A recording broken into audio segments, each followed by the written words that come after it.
В Следственном комитете России начался всероссийский семинар совещания «Современные медиа и ведомственные ориентиры».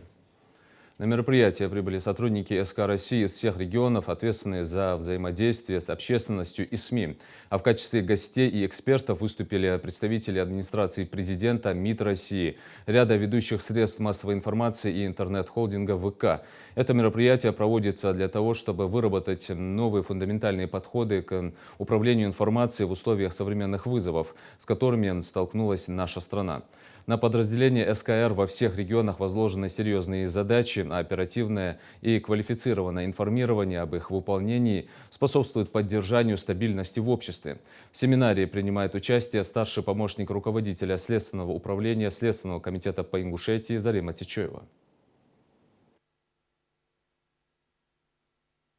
Современные тенденции в медийном пространстве, вызовы нашего времени диктуют насущную необходимость новых подходов к вашей деятельности.